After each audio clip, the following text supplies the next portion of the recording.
Good morning, world. My name is Stacy B, and this is the Brova Chill channel. Today, I wanted to remind us of our worth in the Lord. Each of us are equipped with a multitude of talents, but one will stand out more than anything else in your heart and in your thoughts. And it's like a repetitive nudge to you that this is what you're supposed to be doing. Now, in order to truly home in on what that is, that connection with the Lord needs to be there. Or that, well, yeah, I'm going to say that the connection with the Lord needs to be there because that helps you understand your assignment. Okay, now we can have an inkling for singing. When I was younger, I would get up in the morning and the first thing I would do is turn on the radio. You know, I sing with my brush. Singing was the first thing I wanted to do in the morning. But as time went on, that wasn't the only gift that I had. And so I started writing. I would write poetry. I would write songs and just different things incorporated. And then I learned that I knew how to build things. And I had a joy for actually sitting there putting things together, you know. And then I had, let's just say, I had a multitude of things that I actually was capable of doing. Most people won't see that in you, and a lot of times it is frustrating because people will try to tell you what your value is. If they're not trying to tell you what your value is, they're trying to tell you, what your worth is in something, or they're trying to limit you to what it is that you can do. And I'm here to tell you that you are capable of so many things, but one will stand out more than anything. And for me, the one thing that stood out is what I'm literally kind of doing now. I found that being around people, I've been around people from all walks of life, all walks of life. From the very rich to the, to those who are severely in need. And I found that I can connect with any of them. And I found, I used to think that that didn't mean very much. But now I understand that that meant everything. That was another hidden talent of mine that I had yet to discover, that I have yet to milk into, knowing people, feeling that discernment from them, that intuition into the situation, walking into a room and feeling all this tension, or whatever the case may be, seeing someone and knowing that they're hiding a pain, or that they might need a hug for today. And that used to be a very small thing on my list. But now I look and I realize that that's a gift. Not everybody can walk in and have that discernment in the room and be able to connect with a multitude of people from various backgrounds. Not everybody's capable of that. Loving people, feeling that hurt, that empathy for them is a gift. And I don't take it lightly. I'm sorry. But what I also realized is that speaking, the main thing that I feared my entire life turned out to be my gift. The gift for the assignment put into play. Now, it took a lot because I was that person that always sat in the back and I never said anything. I never wanted to be seen like that. So I was more than happy to be in the back greasing the wheels. I'll run the show from back here, and I'm pretty sure that so many others can understand what I'm saying right now, because right now you're sitting in the back. But you got to be hearing that voice calling you. It's calling you to act, and it's calling you to act boldly on his behalf, on God's behalf, with Jesus, They're calling us, Father, the Son, and the Holy Spirit, the Trinity, the three in one. They are all calling us. And it's that nudge to say something. It's that nudge to speak up for people who don't have a voice. It's that nudge to spread the gospel. I never saw myself doing this. As I say, I was more than happy sitting in the back. But it took the Father to give me the strength through all of life experiences to start speaking, to start stop sitting idly by while others hurt, while I water down what the truth is, or my truth, or whatever you want to call it.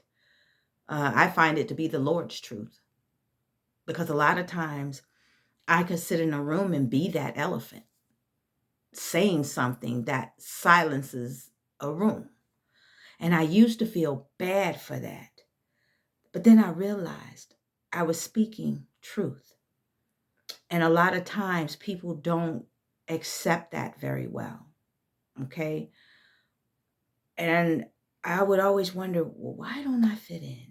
Because I asked a question of, let's say, why aren't these funds being used for what this purpose is for? Why are we using it over here?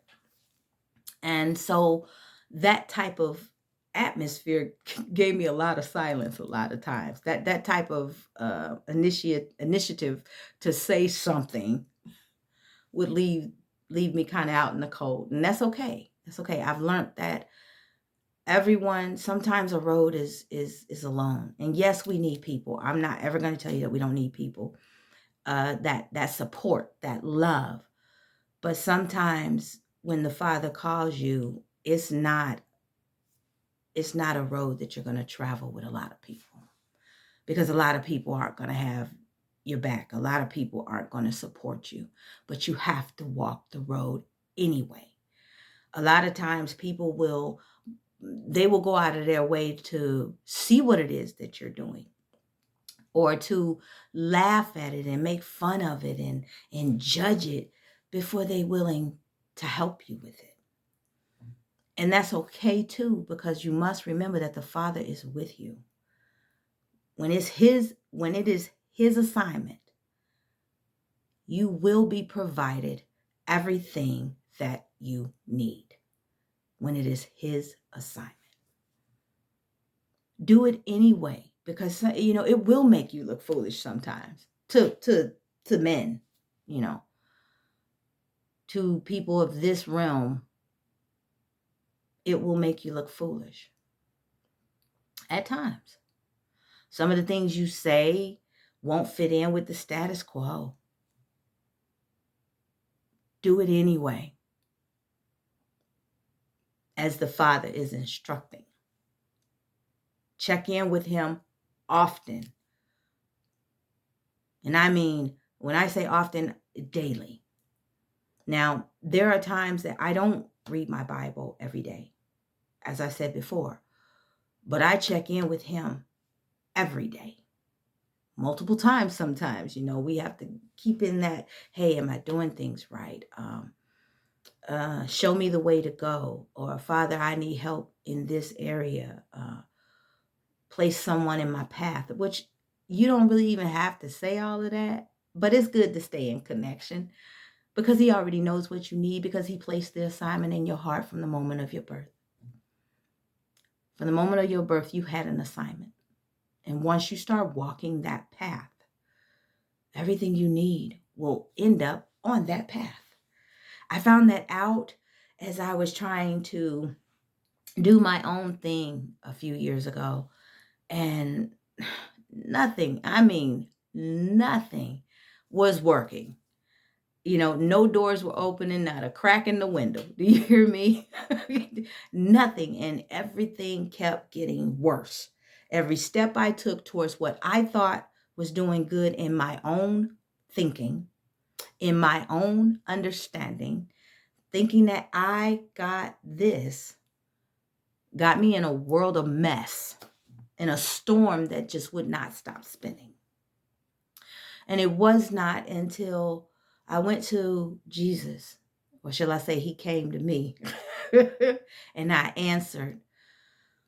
It wasn't until then that he reminded me, let the storm rage around you and not you around your storm, because I am here to give you peace. And when I understood that, I mean, truly understood that, and I stopped playing with him, and I took my hands off the wheel, and I just said, Father, you know what? I'm going to give it to you. Because it said, taste and see how good the Lord is, what he can do. Put him to the test in this aspect. Trust in him and see what he can do in your life. And so for the first time in my life, I was allowing God to just, I didn't care anymore. I had to literally lay it down. And when I say I don't care, I don't mean I turned from my situation or my problems or those people. What it meant was I had to let go and let God in my life. And what that looked like was I was no longer worried, where people would come and say, well, aren't you worried about doing this? And aren't you worried about this falling apart? And all of these different negative things started coming in. And so then it reminded me too, I needed to silence the world. Because having the world in your ear is somebody else's opinion of what you should be doing when you hear what God is telling you to do. Most times it will conflict with those around you, with those who view you whatever kind of way. It will conflict with their thinking of you. So as I did, I let go. And when I let go, things got better. I was no longer in charge. I let the Father know. I let go, but I also let him know, I need you, and I need you to do this for me, because I can't do it in my own strength. I can't do it in my own physical being. I need you to take this forward. Because even as he moves forward, he doesn't want you to ever leave him. And so I told him this time, I said, Father, I'm tired of playing games. From the time I was born all the way up to this beautiful age of 49, soon to be, there was a lot in between there. I had my club section, I had my my party section, and I had my foolish section, and I had my downright betrayals from people. All of these things that hindered me along the way were also building me. It was allowing me to see a betrayal before it occurs. So having that intuition, having that discernment, that wisdom to see that a road is not going to lead you somewhere. Learning to know people. I mean, I've been hurt by so many of them, that I've learned when I see it. And when I see it, for me, I cut it off instantly. Some people may say that would be, some people say, oh, she's being funny, or oh, this, or oh, that. And I'm like, no, it's just I know that you're not going to be good for my life. Not in that aspect. Not in the road that I'm traveling. The road I'm traveling with Jesus Christ right now, I had to let go of some people. I had to discern that some people weren't going to be good for me. And in that sense, I had to love from afar. But just to let you know, find your worth. Okay? Because when you know your worth in Jesus Christ, when you find your worth in him, that's power. That's a power that nobody can take away from you. It's a feeling of, you know what? If I look foolish in front of you, so what? I'm about my Father's business. And just because you don't see it as yours, my walk ain't your walk. But to somebody, I'm meant to reach. And I'm meant to do it in a way that only I can do it. And people kind of lose sight of that because they want you to do something their way. And if it isn't done their way, then it's not right. Or something's wrong with you. And I'm here to tell you that that's not the case when you're walking with Jesus. You're on assignment. It isn't meant to look right to them. It's only meant to look right between you and God. You know, when you're walking and the Holy Spirit is leading you to do something. And it's only, when I say that, I had to learn that nobody could be Stacy. I had to learn this. And yeah, people will tell you, you know, but you have to learn that only you could be you. And that's what, 20,000 people can tell the same joke. And one person will have the crowd laughing, no matter how many times they have heard it. Okay? This one person. It's because it's something in you that was meant to happen, that was meant to be, that was meant to be spoken only from your lips, only through your actions. Don't look at the next person's road and say, well, they couldn't do it, so why should I try? All my friends have tried it, so why should I do it? Instead, look at yourself and say, it wasn't in their power to, but I'm going to get it done. And I'm going to get it done in a way that only I can do it. I don't want to do it like Phil or Terry or Keisha or whatever the case may be. I don't want to do it like them. Follow your own path, and you will find greatness if that path is aligned with Jesus Christ. When it is Him calling you to duty, you'll know. Check in with Him. Remember who you are in Him, because some days will be rough. The world doesn't make everything easy. And a lot of times it's the people around you that won't make it easy. They won't see you like Jesus sees you. They see you sometimes as the person you once was back in school. They see you as that young adult trying to get it together. They may see you as that fresh Christian,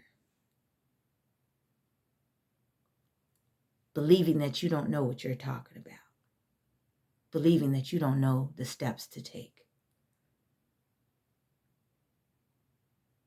Humbling ourselves as well.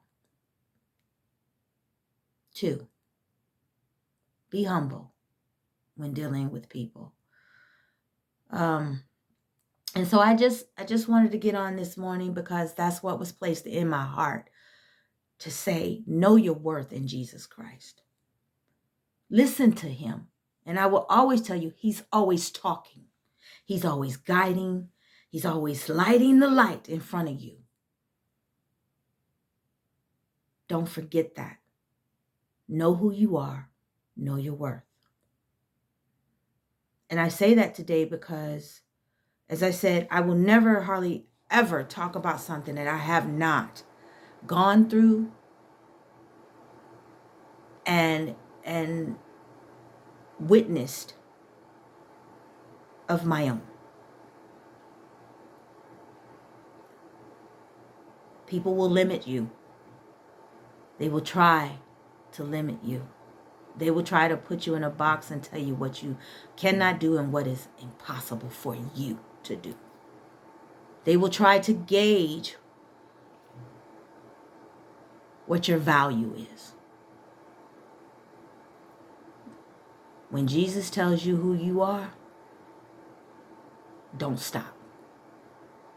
When Jesus shows you your very being, you're very valuable to the kingdom. When He starts showing you these things, It's time to cut some people loose if they got you feeling like you don't matter. And it's not to be rude. It's to just walk your path. Now, for me, I never say anything. I hardly ever use like big dictionary terms and all of these types of things. And so a lot of times when I speak, some people may feel I'm uneducated, although I am. Some people may feel I don't have the knowledge, but I do. And some people may just think less of you because they're maybe farther advanced in their education, physical education, college. And I'm not downing anyone going to college. I went to college. I just probably didn't go as far as some others did. But I promise you, it doesn't make or break who God is intending you to be. That won't stop a thing. It won't hinder you at all. If need be, God will open doors for you to go back and find the education. Or you'll learn it. You'll learn it one way or the other. And so I just say that because sometimes people can make you. And I don't want to be repetitive, but I want to bring it home because I want you to understand that you're valuable to the kingdom. Find your worth, know your worth, stand in it. Because serving Jesus means you're not going to please this world. You're not going to please everybody that comes in contact with you. Some people aren't going to see what's on the inside of you. And I think that's one of the reasons why I love David so much. When I hear about David, I get excited. Because here's a man who was thought to be just a nobody. A shepherd boy. God saw something else. They saw to the very heart of him. So let Jesus do these things for you. Walk with him. Talk with him on a daily basis. Know your worth. Know that you are loved in the kingdom of God. I pray that you all have a very blessed and safe day.